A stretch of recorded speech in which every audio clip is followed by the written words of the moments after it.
Is that about as loud as you guys are going to be? No, we can. You need us to talk louder. Talk the way you're going to talk when you're like talking to each other. Okay, gotcha. Oh yeah, okay. well, I talk like this. Okay. Oh, I need to do my Barry like, hey, baby. No, don't.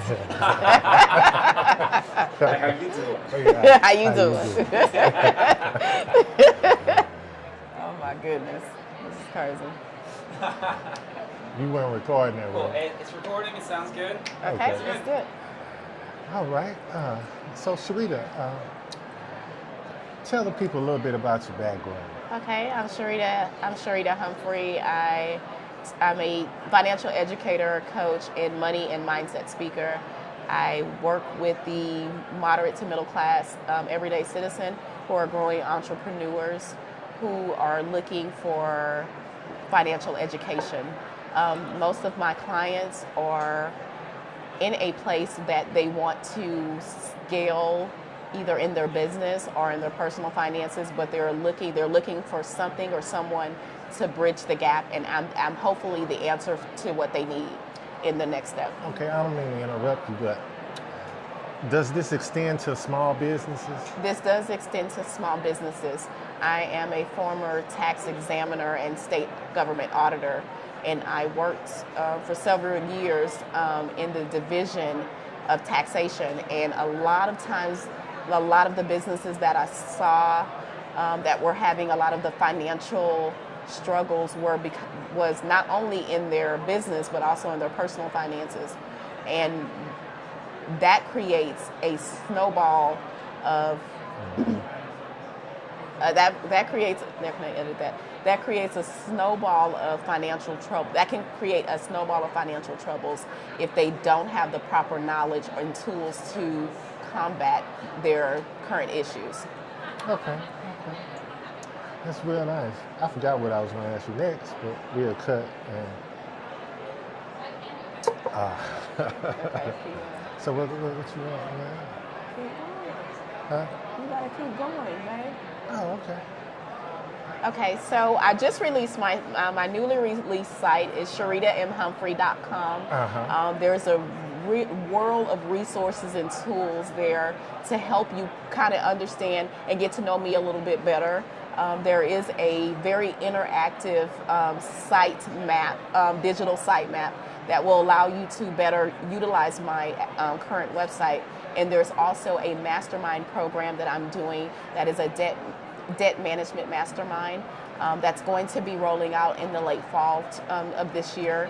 We're going to dive deep into the process of really first understanding how your money behaviors are some of the reasons why you're having some financial struggles. And for those who are not having so many financial struggles but are looking to, like I said, go to the next level. They want to step out on their dream, and some of that may be into starting their own business. And so to really utilize that, you want to make sure that you're paying defense and offense in your personal finances first, so that way that you can truly have leverage in your business. When you talk and look at me, son, too. Okay. All right. Like it's a conversation. Okay. All right. Can you tell us what can we expect in January? I heard I'm included. Okay, so for those who may not know, the Humphrey, this is Mr. Humphrey. He is the COO of SharitaMHumphrey.com. He really helps to make sure that the content, along with my team, the content that I'm putting out, or even the services that I utilize to serve the community, is on something that is truly bridging the financial gap to wealth. We leveled up. Yeah. So in 2019, we will be leveling up, and the SMH series is rolling out. I know it's a funny thing. Most people laugh when they hear, because the tag in most people our handles is SMH, shaking my head. I've decided, along with my husband and my team, that we're going to talk about those things that make you shake your head in finance. That could be media, your favorite celebrity. That could be someone. That can even be someone that you know that's in your family. What about your spouse? Even your spouse. And this is why we're talking about our new series that's going to be inside of the SMH series called Marital Money.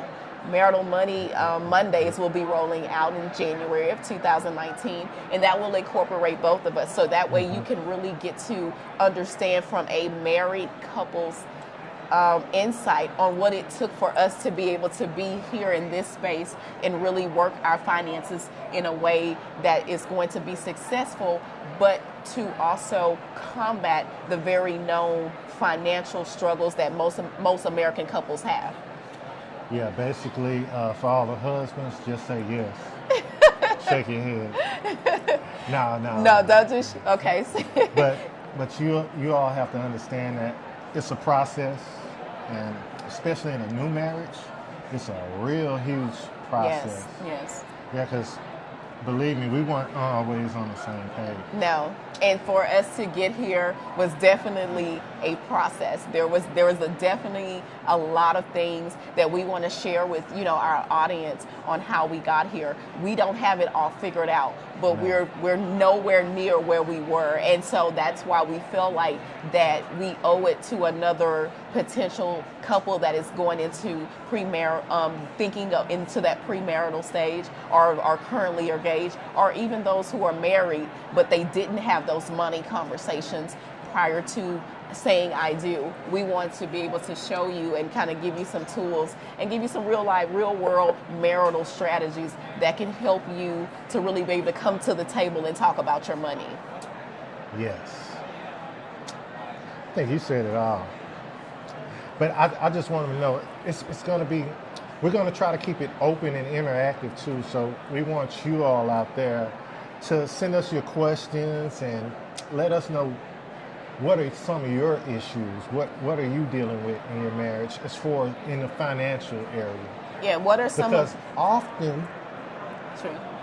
What are some of your money struggles? yeah, often it's a real simple fix, but you just got to be willing to sacrifice. Yeah, and so communication and sacrifice are a priceless priceless gifts in your marriage, because I'm a money hoarder. I think I'm a reformed money hoarder, and I'm a super saver. She's not reformed. She's still a money hoarder. I just feel like I make wise decisions on the long term with our money. My husband is the more liberal one, because he doesn't like to say that he is the spender. He's the more liberal one in our finances, and I'm the more that's more conservative, if you will. Super conservative, like Tea Party conservative, like real conservative. And kudos to the Tea Party. Everyone's stance and everyone's place has a voice. And so my voice is going to come from that portion of, like most women, we are naturally savers. You do have some women that are the spenders. So I don't want you to feel like that if you don't relate to be as a woman being the saver and you're a spender, you have both sides of the fence here. It doesn't have to come from one thing. And he's just a little bit more liberal with his money. But the thing is these money conversations have really brought us closer. Have we had some difficulties in our conversations with money? Of course. We wouldn't bring this to you and tell you that this journey has been perfect, because it hasn't. What has been great is that we were able to come together and utilize our faith, because our family was important, but we knew to get to our dreams that we were going to have to incorporate better money habits as a couple. I was in the position where I had to kind of learned not, and my husband's helped me with this, not to hoard money and to be able to invest into myself. Because had he not been so liberal, I wouldn't be sitting in my purpose, because I was so passionate about saving. And you can be passionate about saving, but you also have to have that somebody who tells you, you know what, to go out there and just do it anyway. I truly did it scared in my money. And it's, even though it's our money, it was scary for me to relinquish that. And that's another thing that a lot of people don't talk about. It's hard for someone who's a super saver or a AKA money hoarder to submit to their spouse and their money. And so we just want to let you know that submission is not a bad thing. It has been a blessing to us, because we've created something that if it would have been me, it would have took us years to create, and it took us a matter of 6 months, because he's a little bit more liberal and said, hey, what do we have to lose? It's just money. You're not going to stop working anytime soon. So, you know, so you're that's always hustling. So I do our budget for a year and a half, sometimes 2. But I've had to learn that That's the worst budget meeting. It's the best budget meeting, because he knows what his 2019 schedule, and she has me projected out to December of 2019. And the reason what why, month is it and year? If you're currently watching this, and for all of our replay and future listeners, this is September 27th of 2018. And yes, our December 19 budget was done in the second quarter of 2018. I'm sorry, I'm a money nerd. This is quarters. I'm a former state auditor and examiner. We work in quarters. So for me, the year is in 4 seasons, in 4 times.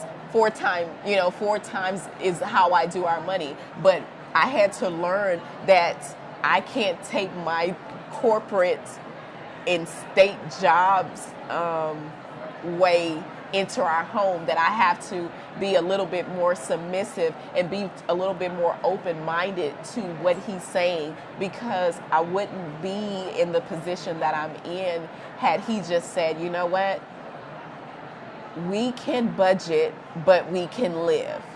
We can budget, but we can build. We can budget, but we can vacation. And so for me, a vacation was like, okay, has the budget been done? Has the money been allocated for this? He was just like, you know what? Sometimes you can't be boring in your money. And so for him to say that to me was an eye-opener. And so I was just like, it's a reflection, because if you're not being as open-minded in your money, how are you being in your marriage?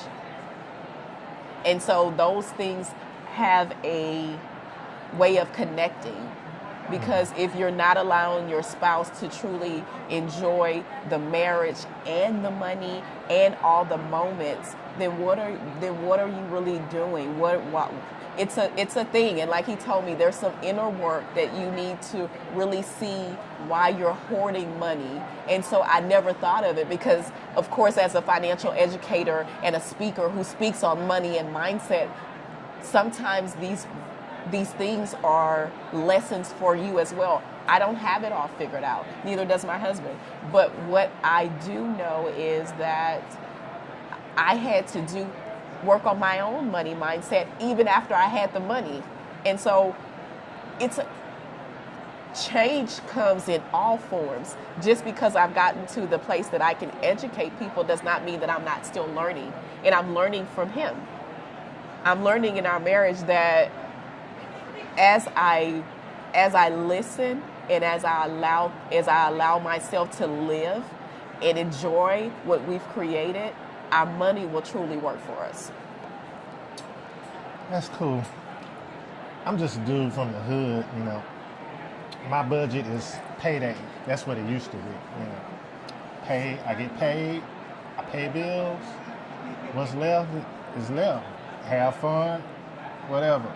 Then I met her. Best thing that happened to him, by the way, Yeah. in his life and his money. Yeah, really. But now it took both of us overcoming a few obstacles, a few hurdles.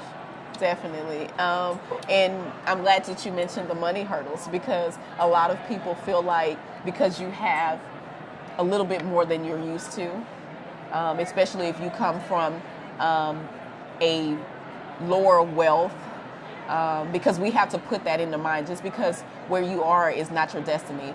I always thought that I was in poverty, and I did by the government standards, but I was in a lower wealth position. Because if we don't educate our what the world says is lower income, if we don't put wealth into their mindsets, how can we expect them to scale and grow and even reach those things if you've never heard about wealth? If you just see it on TV, or you don't know anybody who's become successful or better managed money or become wealthy, and they don't hear you talk about it, then how do we expect change to come? And so we are both from a lower wealth background, but we were the persons that stood up for our family, our individual families, and just said, you know what, the wealth lack and gap stops with us. We stepped out and did something totally different. And so that caused other things, because our families didn't understand our journey. And I'm pretty sure a lot of you can understand that when you do something different from what you're generationally taught, you can feel like an outsider. We become closer because we felt like we were outsiders, because our family didn't know anything else but struggling and poverty and lack. And so for us to be able to create these things together and build our business, and that's going to be a multi-million-dollar business, by the way, you have to speak what you seek. We knew that we had to lay down our old ways of thinking in the marriage and in our money. And so we want to be able to help you and listen to you, because as you share your marriage and money stories and debt stories and debt triumphs, we want to be there to celebrate with you guys, whether you're down here, you're up here, or in the middle, or you don't know. We just want to be able to be a couple and a business and a brand that you know that you can rely on and come to our site. And if you guys see us out, you come up to us, that we are the same people that are talking to you on this camera, that we're the same people every day. This is how we live. We are literally night and day in every sense of the word, but we are a united front in our marriage. That's because we put our faith first, and then we put our the next thing is to put our faith in each other, and the faith in and share moments and create moments with our family. Your health is your wealth. That's if you are living, breathing, not in the ICU, not on constant medications, that's rejoice right there. Start there. If you feel like I've hit financial bottom, I've been there. If you have nothing else, just know that your health is everything. Whatever he and I delivered to you, you can't do it laying in a hospital. You can't do it trying to figure out, why am I having all of these health issues? Stress is a killer. Stress is a killer. And so you want to be able to get to a place that, you know what, you don't have to be complacent, but you just have to be okay where you are, because you know that where you are is just a temporary space. Don't allow that space to become a crutch to you. Don't allow others into your marriage that have no good thing for you. marriage is a gift, and so use those things. If you're wealthy in those areas, you have far more than most. So even with people with money, money does not mean that you're going to be happy, because if that's the case, my God, we wouldn't have so many people and so many celebrities that we see, unfortunately, taking their own lives, or just giving up, going into different institutions for mental health. So we want to be able to be those things and talk about those resources. This is not just about marital money. If you're not married yet and you're single, but you're eventually, this is something that you want to get, that marriage is for me. I may have not found the person that was designed for me. Utilize what we've learned before we came together, and we'll share some of the things that we've learned before this thing came together. So that way, if you are single, or you're thinking, or you're not sure if it's complicated, we can kind of give you some tools and resources in your pre-marriage, in your marriage, and in your money. Yeah, we'll just give you our examples. Yes. Because we're not counselors. No, we're not counselors. You can take. We're encouragers. Yeah, we'll encourage you. You got to encourage yourself too. We want you to make sure, if you have not already visited my website, you go to SharitaMHumphrey.com. I am Sharita MH on most of my social media handles. The only social media handle that is different is Twitter, and it's Sharita MH2. And make sure you join my newsletter. Go to that Start Here page. You will learn even more about me, the services that I offer, how to utilize me. I also keep updates, and you can use those if I could potentially come to your city and I do a potential meetup or a workshop or an online course, webinar. I'm always giving out free resources and tools, so you also always want to stay on my newsletter. So make sure you go to my website again at SharitaMHumphrey.com. My husband is one of those people. I'm a social media butterfly. So if you follow me on social media, send me a inbox, send me a DM, whatever you guys call it, whatever is your choice of getting in contact with me. If you're looking to work with me in my upcoming mastermind, of course, make sure you get on my newsletter. You can learn more about it. If you're not really sure if a mastermind is for you, I do have something that will give you a sneak peek. But also it's not just a sneak peek, because a lot of people give you those sneak peeks, but it's not a lot of good resources. So my intro to debt management mastermind will definitely allow you to see what's going to be coming next over those 12 weeks. So if you have not already joined my newsletter or went to my website, or if you're looking to see what is going to be going on in that debt management program that's coming up in the fall of 2018, definitely go and check out the Intro to Debt Management Mastermind. It's at a very reasonable price. It's full of resources, full of tools, give you some insight of what's going on. So when you jump into that mastermind, you're already the head of the game, and you can also go ahead and start getting your debt managed. So thank you guys so much. We will see you soon. And remember, make sure you mark your calendars and set up things. And actually, make sure you get on that newsletter, because I'm going to give you a sneak peek and some of the ones that are on my newsletter, I'm going to do something very, very awesome, and also a potential giveaway in 2019. So I want you to make sure that you stay on that newsletter, open those emails, follow me on social media. I'm always dropping little financial nuggets and financial love. And until next time, we will see you guys over at SharitaMHumphrey.com.